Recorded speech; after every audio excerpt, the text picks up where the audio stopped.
मम्मा, आज मेरे लिए न्यू ड्रेस खरीदो ना। बाड़ा, अभी ये मैंने लिया था ना, अभी अगले महीने ले लेंगे। नमस्ते बहन जी। नमस्ते भैया। संतरे दे दूं? दे दीजिए 2 किलो।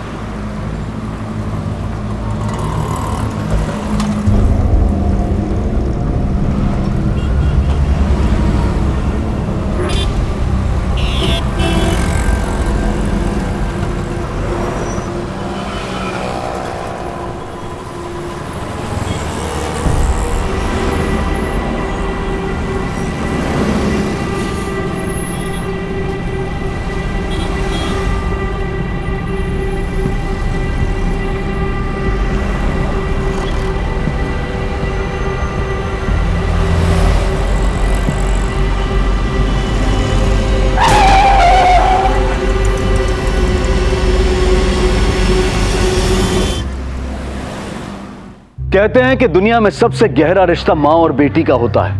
वो माँ ही होती है जो बेटी के बोलने से पहले ही उसके मन की बात को महसूस कर लेती है। वो माँ ही होती है जो बेटी के जन्म से लेकर उसके उम्र के हर पड़ाव में ये कोशिश करती है कि उसकी बेटी सुरक्षित रहे, सुखी रहे। और वो बेटी ही होती है जो आंख मूंद कर ये विश्वास करती है कि हर मुसीबत में माँ उसकी ढाल बनकर रहेगी। मगर यह भी सच है कि आज हमारी तेजी से बदलती सोच ने हमारी जिंदगी की सड़क को लालच और अविश्वास के ऐसे गड्ढों से भर दिया है कि जिन पर चलते हुए माँ बेटी जैसे पवित्र रिश्ते न केवल कटघरे में खड़े नजर आने लगे हैं बल्कि जानलेवा भी साबित हो रहे हैं। ए अलका, चल उठ। तेरे को बोल रही हूं, चल बाहर आजा, तेरी जमानत हो गई है। चल उठ।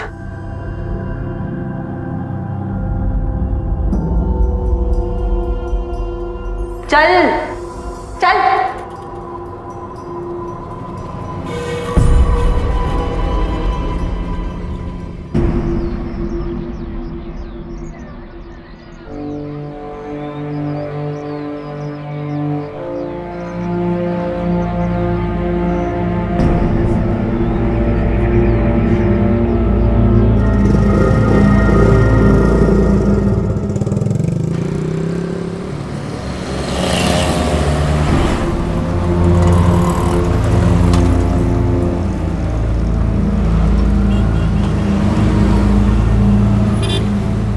क्रिश, चलो शायद।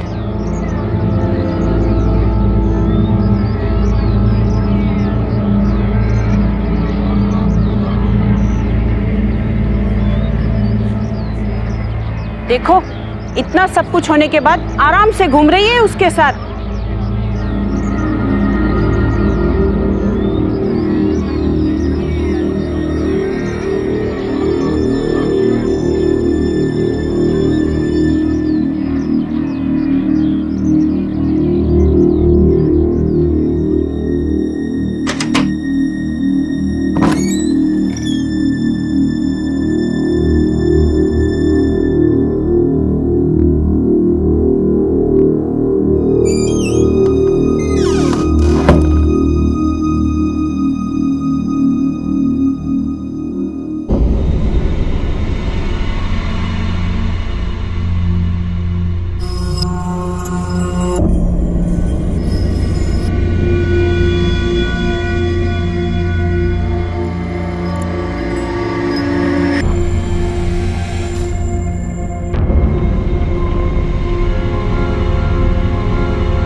अलका, संभालो अपने आप को। जो हो गया सो हो गया।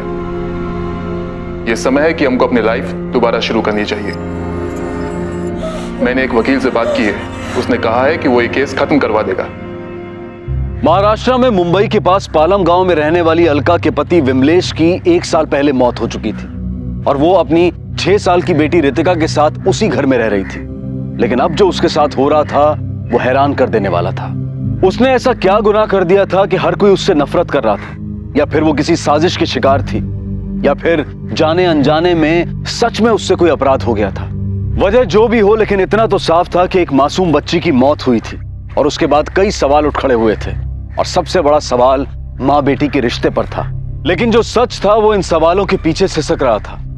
आखिर क्या था वो कड़वा सच?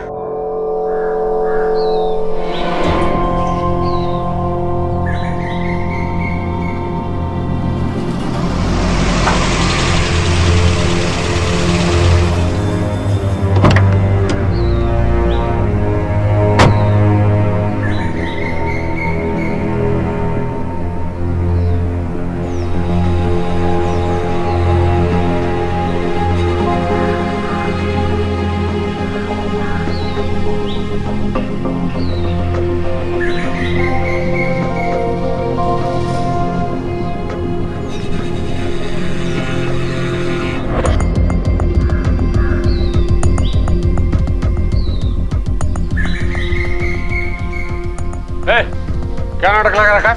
निकलो यहाँ से, निकलो। हटाओ इसको। मैंने कहा ना मैं यहाँ से कहीं नहीं जाऊंगी। हटाओ। पद से निकल जा वरना बहुत ठुकाई होगी तेरी। चल। अरे छोड़ से। कैसे नहीं जाएगी? नहीं जाऊंगी मैं यहाँ से। कैसे नहीं जाएगी? छोड़ दे।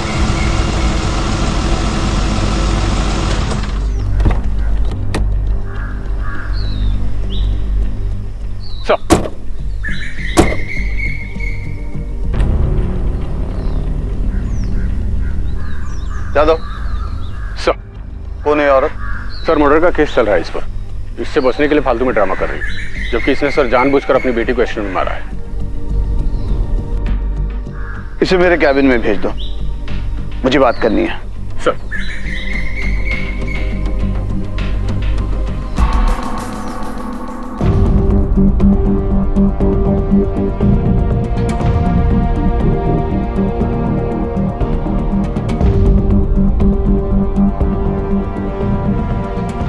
सर, सब इंस्पेक्टर जाधव ने मुझ पर हत्या का झूठा आरोप लगाया है।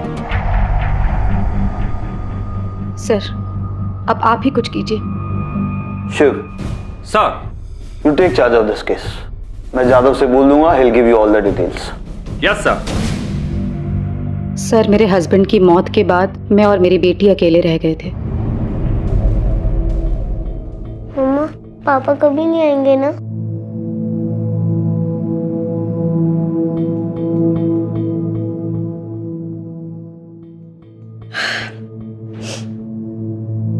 पापा नहीं आएंगे तो क्या हुआ? मम्मा है ना, वो तुझे रोज स्कूल लेके जाएगी, घुमाने लेके जाएगी और फिर जल्दी से ना बड़ी होके बड़ी अफसर बनना।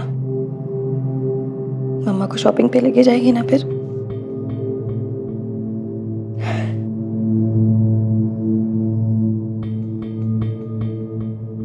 उसके बाद मैंने SKN कंपनी ज्वाइन कर ली ताकि खर्चा चलता रहे और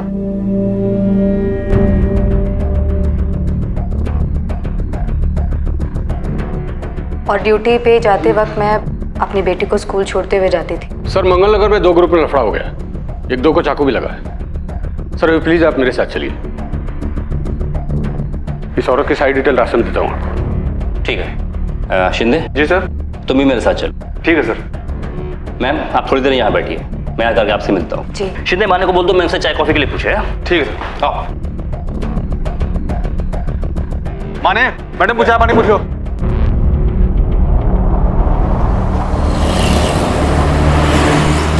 जाधव, एक बात बताओ, तुमने इस औरत के खिलाफ केस क्यों बनाया? सर क्योंकि इन्वेस्टिगेशन में ही मैं कंफर्म हो गया था कि जिस एक्सीडेंट में इसकी बच्ची की मौत हुई है वो इसने कैसे किया है।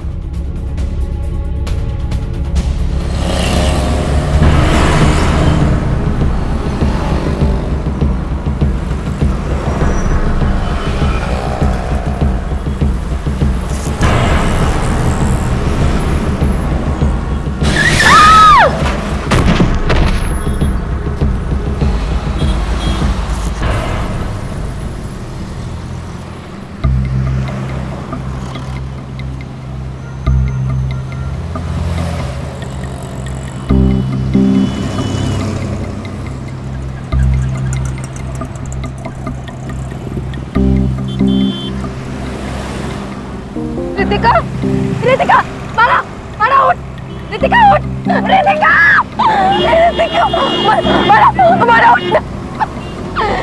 सर सड़क पूरे 30 फीट चौड़ी है और आगे से जो सिग्नल था वहां से बच्ची के स्कूल जाने के लिए अलका को राइट की तरफ मुड़ना था, लेकिन ऐसा करने के बजाय अलका ने अपनी स्कूटी की रफ्तार अचानक तेज करते हुए लेफ्ट की तरफ टर्न किया। सर इसलिए उस पर पहली बार मुझे शक हुआ कि एक्सीडेंट उसने जानबूझकर तो नहीं किया। लेकिन जादव, कोई माँ अपनी बेटी की जान क्यों लेना चाहेगी? एग्जैक्टली सर, यही सवाल मेरे दिमाग में आया था। इसके लिए सर मैंने उसके पड़ोसियों से पूछताछ भी की। सर जानते हैं क्या मालूम हुआ? अरे काई की माँ साहेब, सौतेली बेटी थी उसकी। सौतेली? हाँ, विमलेश ने अपनी बीवी के मरने के बाद रितिका को संभालने के लिए अलका से दूसरी शादी की थी साहब। और जब तक विमलेश जिंदा था ना साहब, रितिका को लेकर दोनों में बहुत लड़ाई झगड़ा होता था। क्या बताऊं, परेशान हो गए थे हम तो।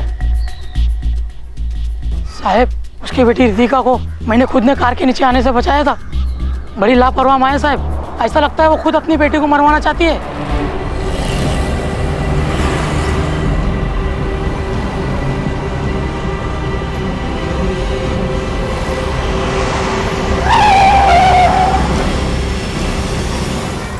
सर उसकी एक पड़ोसन बता रही थी कि 1 साल पहले उसकी पति की मौत हो गई थी। कुछ टाइम तक तो ये औरत ठीक रही, लेकिन कुछ महीने पहले से ऋषभ नाम का एक जवान लौंडा उसकी लाइफ में आ गया है। उसी के साथ चक्कर चल रहा है सर, काफी उठना बैठना है उसके साथ।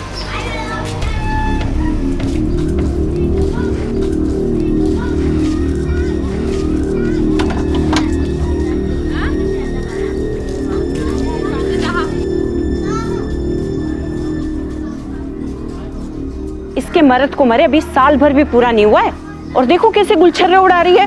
आस पड़ोस का भी ख्याल नहीं है इसको। सर मेरे को तो पूरा शक है कि अपनी बॉयफ्रेंड की लाइन क्लियर करने के लिए इस लड़की ने ही अपनी सौतेली बेटी को रास्ते से हटाया। आपने पुलिस से यह बात क्यों छुपाई कि रितिका आपकी सगी बेटी नहीं सौतेली बेटी थी? क्यों?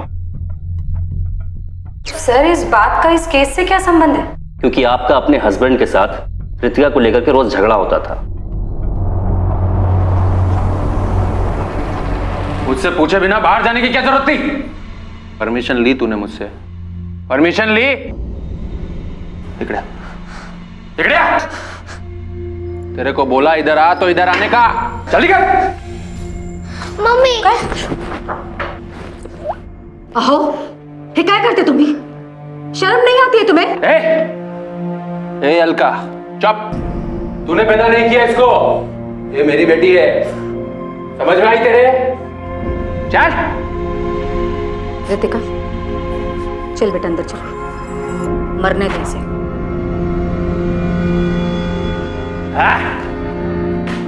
बांझ साली, मेरी बेटी पे अपना हक जमाती है।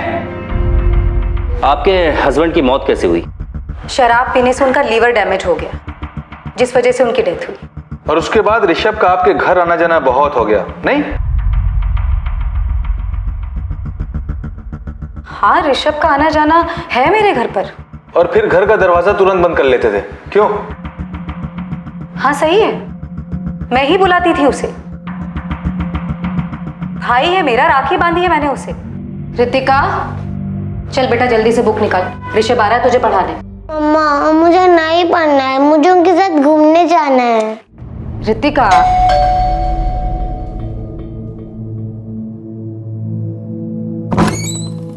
ऋषभ आओ।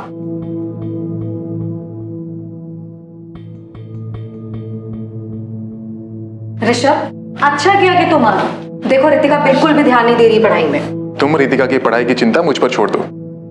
तुम मेरी बहन हो, तुमने मुझे राखी बांधी है। रितिका, चलो बुक खोलो।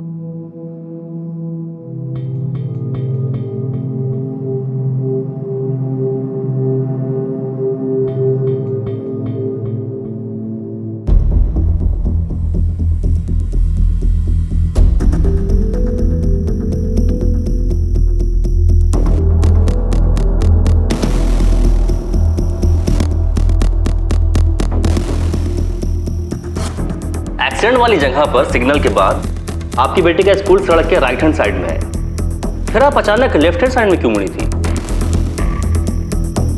क्यों मैडम, याद नहीं आ रहा है या फिर सवाल समझ में नहीं आया?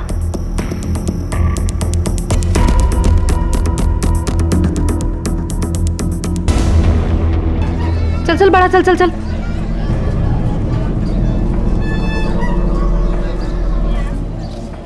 चल होकर चल।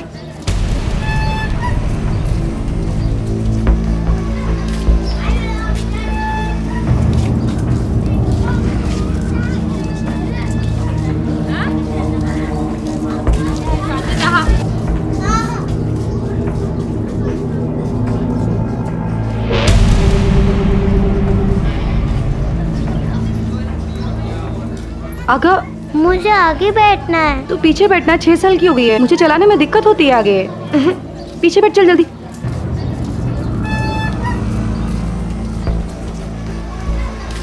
मम्मा मला फुगे पाहिजे।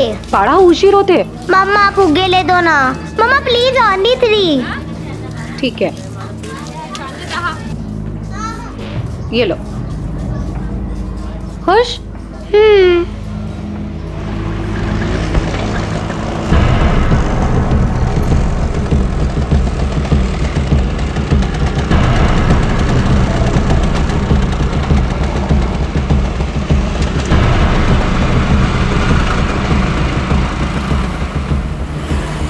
तो तू स्कूल लेकर जाएगी बलून अब? मम्मा आप बलून लेके चले जाना और शाम को लेके आना। अच्छा, मैं ऑफिस लेकर जाऊं तेरा ये बलून? हाँ, तो क्या हुआ? तो क्या हुआ शैतान? मम्मा मम्मा आइसक्रीम। हाँ? मम्मा प्लीज एक दिला दो ना। मम्मा प्लीज एक आइसक्रीम मैं कल नहीं, नहीं नहीं, खाऊंगी। तू- पक्का प्रॉमिस, सच्ची मुच्ची। हाँ ठीक है, रुक लेती खाली हूँ। एक खाऊंगी प्लीज। हाँ हाँ एक खा लेना, रुक मैं लेती हूँ।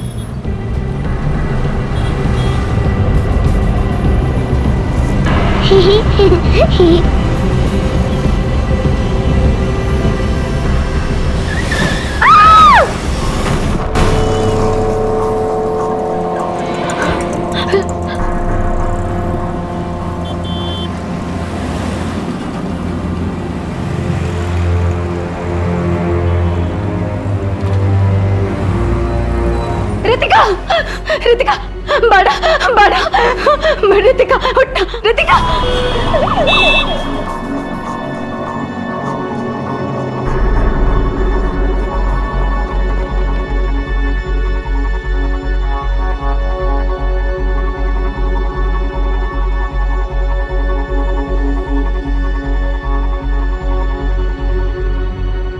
क्या हुआ डॉक्टर साहब? सी इज नो मोर। इनका पेपर तैयार कर देना।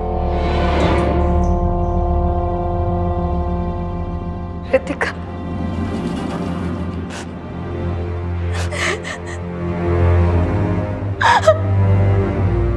रितिका,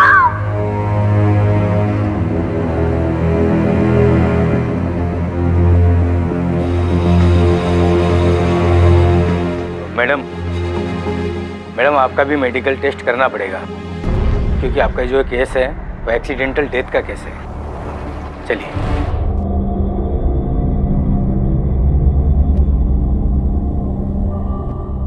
चलिए।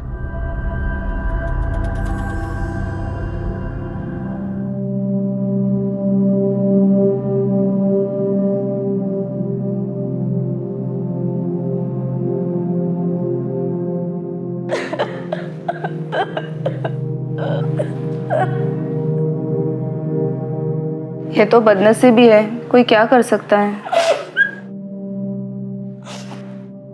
ये बदनसीबी नहीं है, हत्या हुई है, हत्या। ये क्या कह रही हो अलका? वो एक एक्सीडेंट था।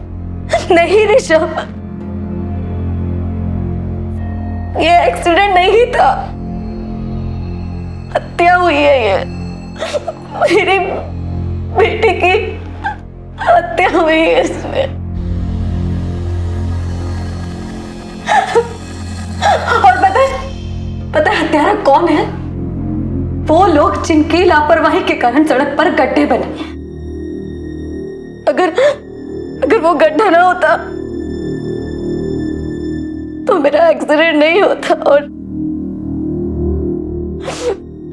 मेरी बेटी नहीं मरती। अगर उन हत्यारों को सजा नहीं मिली तो उन गड्ढों के कारण और भी कई रितिकाएं यूं ही मरती रहेंगी। देखो मैडम, आपकी प्रॉब्लम समझता हूं मैं, लेकिन ये सिर्फ एक्सीडेंटल डेथ का केस बन रहा है, हत्या का नहीं। अभी क्या गड्ढे के खिलाफ एफआईआर लिखूं मैं?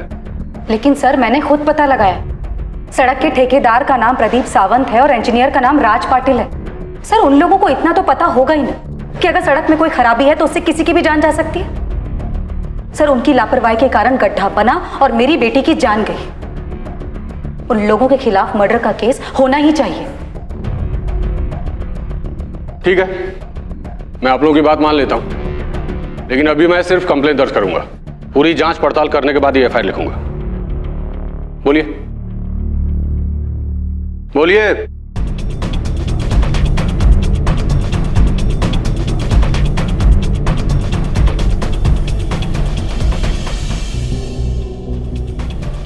और उस दिन के बाद इस थाने के मैंने कई चक्कर काटे।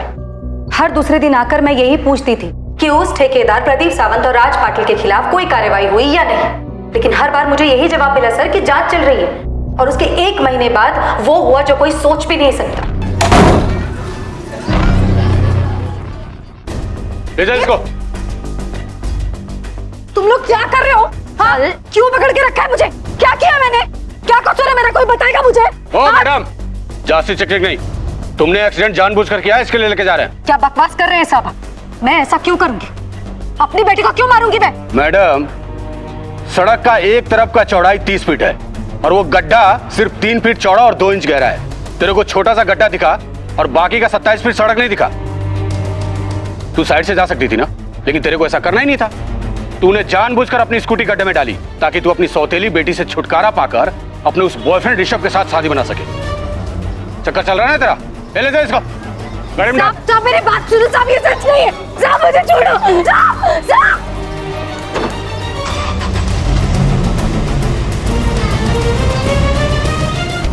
अब मैं केवल इतना कहना चाहूंगी सर कि सड़क के ये गड्ढे रितिका जैसे कई लोगों की मौत का कारण बनते हैं और सड़क बनाने वाले उन ठेकेदारों और इंजीनियर्स को सजा मिलनी ही चाहिए। ठीक है, आप अभी घर जाइए, लेकिन जब तक मेरी जांच पूरी नहीं हो जाती आप यहीं रहिएगा। जी sir.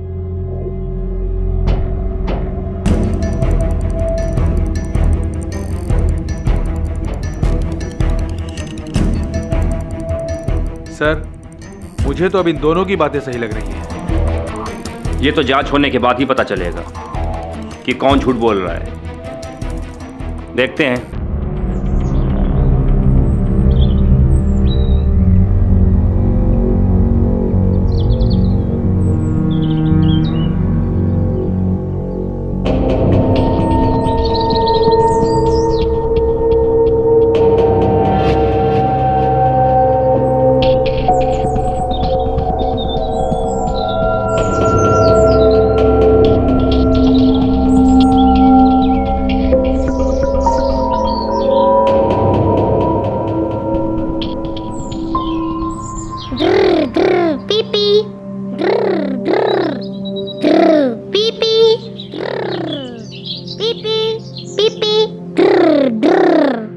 Senior inspector Shiv Gaekwad एक बहुत ही मंझे हुए पुलिस ऑफिसर थे।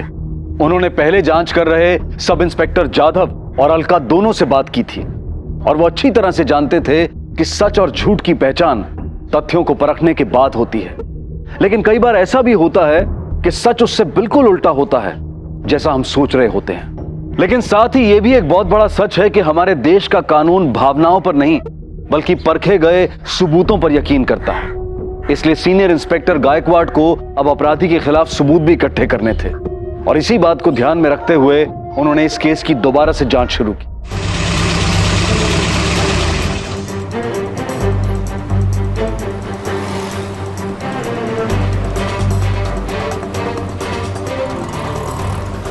आओ।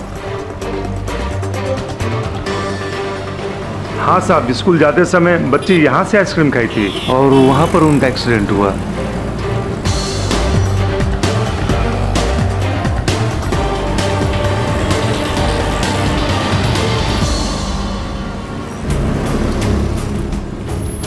शिंदे, अलका जी की जो स्कूटी थाने में रखी है ना, उसे अर्ली मॉर्निंग लेकर के यहाँ जाना। एक्सीडेंट की सच्चाई पता चल जाएगी कल। ठीक है सर। आओ।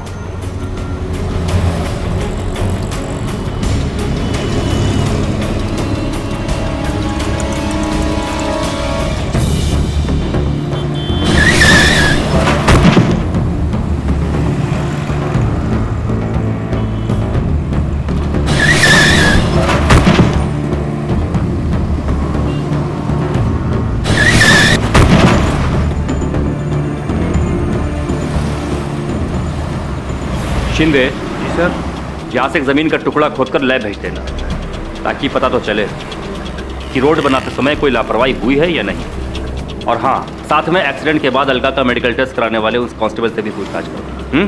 ठीक है सर।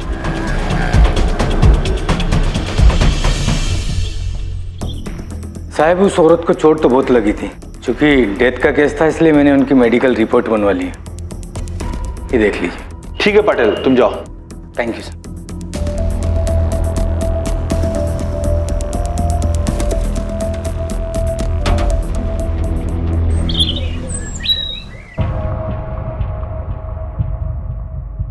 सर, जाधव की जांच में बहुत गड़बड़ी है।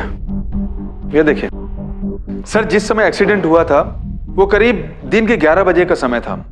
क्योंकि उस समय सड़क पर भीड़ बहुत ज्यादा रहती है, इसलिए किसी के लिए भी 40 की स्पीड से ज्यादा गाड़ी चला पाना संभव नहीं है।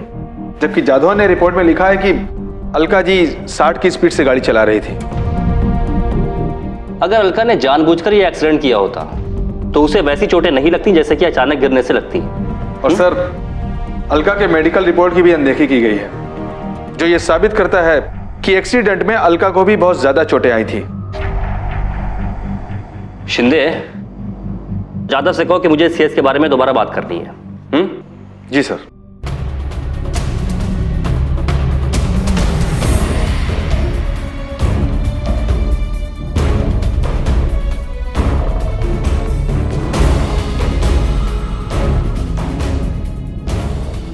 जाधव, ये जहर है, पीजिए इसे। लेकिन सर, मुझे पता है कि इसको पीने से तुम मर सकते हो। नाउ इट्स एन ऑर्डर, पियो इसे। जाधव, अगर अनजाने में मैंने तुम्हें यह जहर दिया होता तो ये एक एक्सीडेंट होता, जबकि मुझे पता है कि यह जहर है और उसको पीने से तुम मर सकते हो, फिर भी मैं तुम्हें दे रहा हूं, तो यह एक हत्या हुई। खराब सड़क बनाने वाले ठेकेदार को भी पता होता है किसकी वजह से किसी की मौत हो सकती है। इसलिए रितिका का मामला एक्सीडेंट नहीं, जानबूझकर की गई हत्या है। और तुमने तो बिना जांच की तह तक जाए हुए एक मां को हत्यारा बना दिया। जाधव, तुम्हारी इस लापरवाही से हम सब शर्मिंदा हैं और तुम्हें भी इसका खामियाजा भुगतना पड़ेगा। ठेकेदार प्रदीप सावंत को थाने में बुलाओ और उसे कहो कि पूरी फाइल लेकर के आए। सर।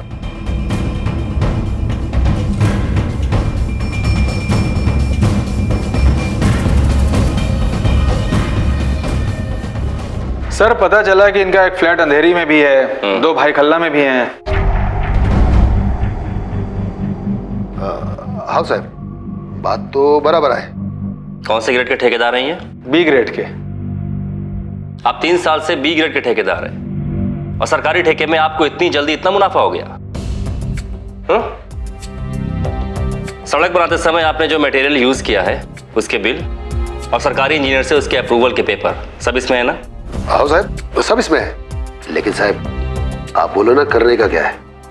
आप जो बोलेंगे मैं वही करूंगा। अब जो करना है पुलिस करेगी। और हाँ, मुझसे पूछे बगैर शहर के बाहर मत जाइएगा। साहब,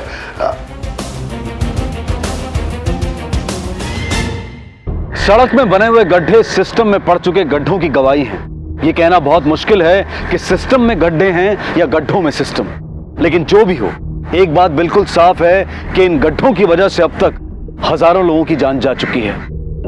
मिनिस्ट्री ऑफ रोड ट्रांसपोर्ट की एक रिपोर्ट के अनुसार हमारे देश में पिछले ही साल लगभग 4.5 लाख सड़क दुर्घटनाएं हुई और जिनमें तकरीबन 1,41,000 लोग मारे गए।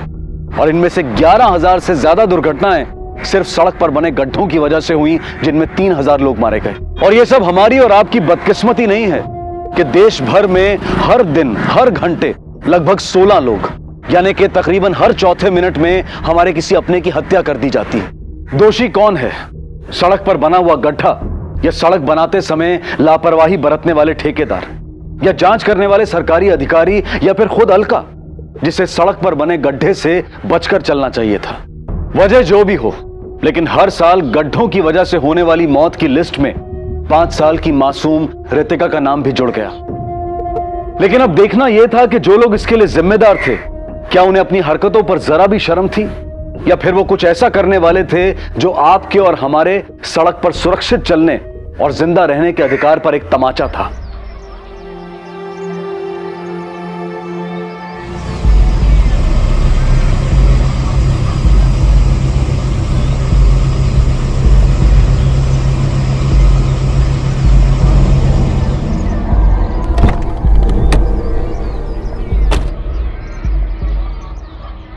मैडम,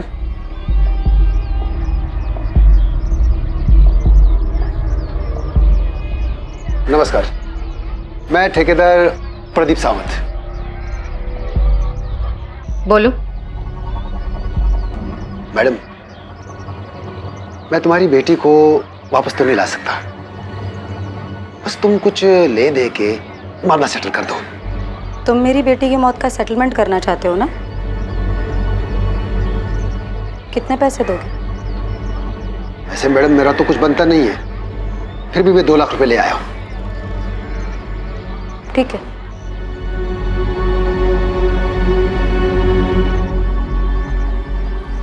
बस तुम ये लिख दो कि तुमको मुझसे कोई शिकायत नहीं है, बाकी मैं संभाल लूंगा। ठीक है, लिख के तो मैं दे दूंगी, लेकिन मेरी भी एक शर्त है।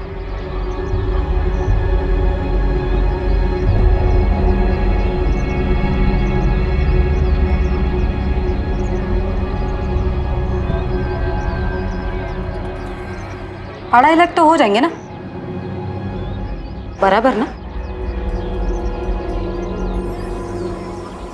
तो मैं ये सब तुमको दे देती हूँ, बस तुम मेरी बेटी के जान के बदले में ना अपने किसी बच्चे की जान ले लो, मामला सेटल हो जाएगा। ज्यादा होशियारी दिखा रही है ना मेरे सामने। ठीक है, तुमको जो मर्जी है करना कर, मेरा कुछ नहीं उखाड़ सकती, समझी? पकड़। चल चल। मिस्टर पाटिल, आपके रिपोर्ट के हिसाब से इस केस में जिस गड्ढे की बात हो रही है वो सड़क पर किसी भारी चीज के गिरने की वजह से ही बने हैं ना? हा? जी, मैंने खुद फाइल चेक की थी। एक सवाल है पाटिल साहब से, क्या बारिश का पानी इतना भारी होता है कि सड़क पर गिरते ही सड़क गड्ढों से भर जाती है?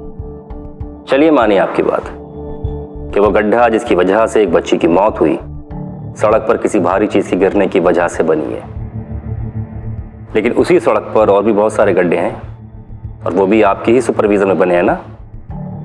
उनके बारे में आप क्या कहेंगे? पाटिल साहब, मुझे इस सड़क की पूरी रिपोर्ट चाहिए। आप कैसी रिपोर्ट की बात कर रहे हैं? शिंदे। तो ठीक है इंजीनियर साहब, मैं एक काम करता हूं, मैं ये सारी फाइलें ले जाता हूं, इसकी जांच करता हूं, जो जरूरी नहीं होगी उसे वापस कर दूंगा। ठीक है? नहीं नहीं नहीं,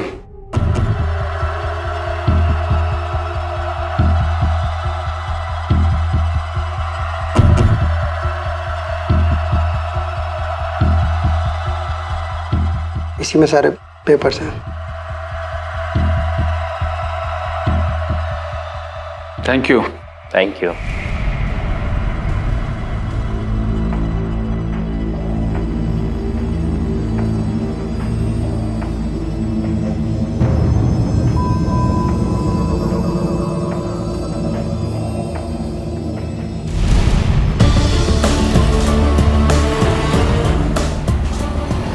शिंदे। Yes sir. अब तुम्हें पता है ना कि हमें आगे क्या करना है? हाँ सर, अब हमें दोनों के फोन कॉल्स और बैंक के खातों की जांच करनी है, पर उसके लिए वी नीड परमिशंस। उसके लिए मैं एसपी सर से बात करता हूँ। ठीक है? ठीक है सर। जय हिंद सर।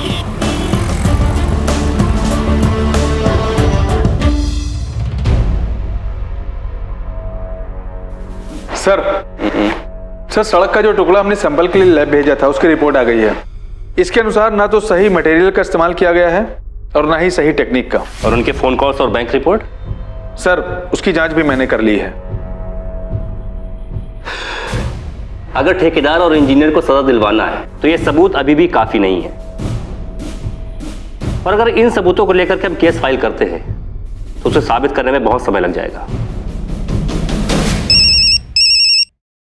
जैन सर। पर सर ऐसा कैसे सकता है? सर मैंने पूरी जांच कर ली है, सभी के खिलाफ हमारे पास सारे सबूत हैं। ओके सर, जैसा आप चाहेंगे वैसा ही होगा। ठेकेदार प्रदीप सावंत और इंजीनियर राज पाटिल की सारी फाइलें लेकर के आओ। Okay sir.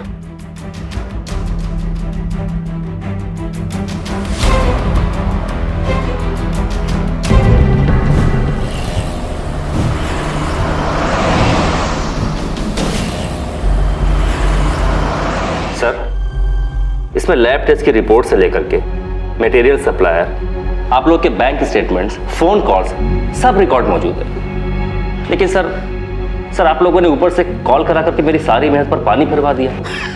अरे साहिब, आपको आपकी मेहनत का पूरा फल मिलेगा।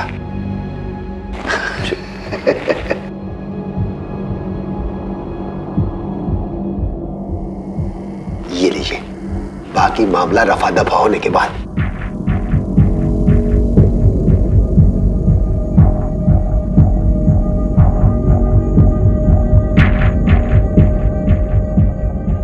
कहाँ तुम लोग, जल्दी करो ना, आओ ना।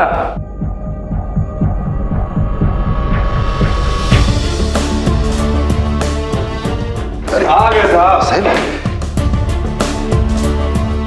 एंटी करप्शन डिपार्टमेंट से हैं सर। इधर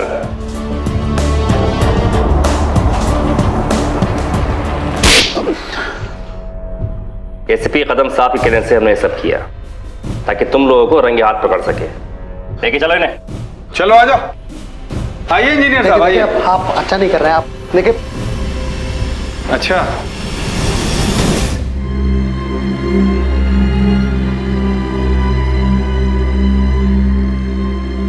मम्मा, पापा कभी नहीं आएंगे ना? पापा नहीं आएंगे तो क्या हुआ? मम्मा है ना, वो तुझे रोज स्कूल लेके जाएगी, घुमाने लेके जाएगी, और फिर जल्दी से ना बड़ी होके बड़ी अफसर बनना। मम्मा को शॉपिंग पे लेके जाएगी ना फिर।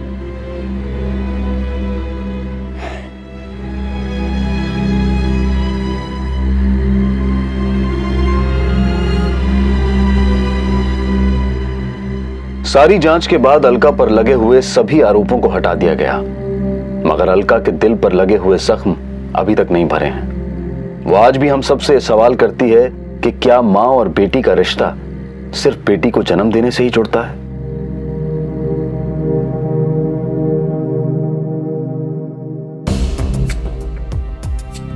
इस मामले में पुलिस ने सब इंस्पेक्टर गजानन जाधव को जांच में लापरवाही का दोषी पाते हुए उस पर विभागीय कार्रवाई की है। ठेकेदार और इंजीनियर दोनों के खिलाफ भ्रष्टाचार, रिश्वतखोरी और लापरवाही के कारण हुई हत्या का मामला दर्ज किया गया और न्यायालय ने उन्हें 10 दिनों तक पुलिस हिरासत में रखकर पूछताछ करने का आदेश दिया। हमारे देश की सरकार हर साल हजारों करोड़ रुपए केवल सड़कें बनाने में खर्च करती है ताकि हम न केवल एक बेहतर जिंदगी जी सकें बल्कि विकास की गति को भी महसूस कर सकें। लेकिन ठेकेदार प्रदीप सावंत और इंजीनियर राज पाटिल जैसे भ्रष्ट और बेईमान लोग अपने निजी स्वार्थों के लिए देश की विकास प्रक्रिया को गड्ढों में डाल देने में कोई शर्म महसूस नहीं करते। हर साल सड़कें बनती हैं और महीने 2 महीने में उनमें गड्ढे पड़ने लगते हैं और हर बारिश का मौसम सड़क को सड़क कम और गड्ढा ज्यादा बना देता है, जो हर पल कहीं किसी अलका से उसकी मासूम बेटी को छीन लेता है। अपने साथ हो रहे इस अन्याय के खिलाफ आवाज उठाएं और इन्हें मजबूर कर दें कि ये चंद रुपयों के लिए हमारी जिंदगी के साथ ना खेलें। ये सच है कि भ्रष्टाचार का गड्ढा काफी गहरा है और इसे भरते भरते काफी समय लग जाएगा, लेकिन इस सब के बीच अच्छी खबर यह है कि हाल ही में सरकार ने सड़कों की गलत डिजाइनिंग और देखभाल की कमी के कारण हुई दुर्घटनाओं के लिए संबंधित लोगों को उत्तरदायी ठहराने की घोषणा की है। हम उम्मीद करते हैं कि इसके बाद ऐसी दुखद घटनाओं में न केवल कमी आएगी बल्कि इसके लिए जिम्मेदार लोगों को सजा भी मिलेगी। इसी विचार के साथ मैं अनूप सोनी आपसे विदा लेता हूं। फिर मुलाकात होगी अगले एपिसोड में और खुलासा करेंगे एक और जुर्म का। तब तक अपना और अपने परिवार का ख्याल रखें और देखते रहें क्राइम पेट्रोल डायल 100। सबक एक को, सीख हम सबको। जय हिंद। क्राइम पेट्रोल के और भी दिलचस्प कहानी देखने के लिए हमारे चैनल को सब्सक्राइब करें और बेल आइकॉन दबाना न भूलें।